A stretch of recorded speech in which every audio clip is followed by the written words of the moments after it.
દૂધીના crispy paratha બનાવવા માટે અડધી દૂધીને ખમણીને તેની અંદર સ્વાદ પ્રમાણે મીઠું નાખી ચોળીને સાઈડમાં રાખી દઈશું. હવે કાથરોટમાં 2 કપ ઘઉંનો લોટ, 5 કપ સોજી અને 2 ચમચી ચણાનો લોટ લઈ લઈશું. સાથે 1 નાની ચમચી જેટલો અજમો ક્રશ કરીને નાખી દઈશું અને ખમણેલી દૂધીને કાપડમાં નાખી અને એનો બધો જ રસ કાઢી લઈશું નીચોવીને.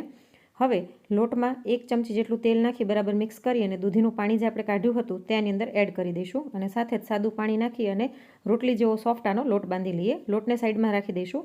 નીચોવેલી દૂધીમાં ઝીણી સુધારેલી 1 ડુંગળી, 1 મરચાંની કટકી, અડધી વાટકી કોથમીર અને 1 ઇંચ આદુનો ટુકડો ખમણીને લઈ લઈશું. મસાલામાં 1 ચમચી ચાટ મસાલો, અડધી ચમચી શેકેલ જીરું પાવડર, અડધી ચમચી કાળા મરીનો ભૂકો અને 1 ચમચી જીરું નાખી દઈશું અને 2 મુઠ્ઠી જેટલી ભુજિયા સેવ નાખીને બરાબર મિક્સ કરીને સ્ટફિંગ તૈયાર કરી લઈએ.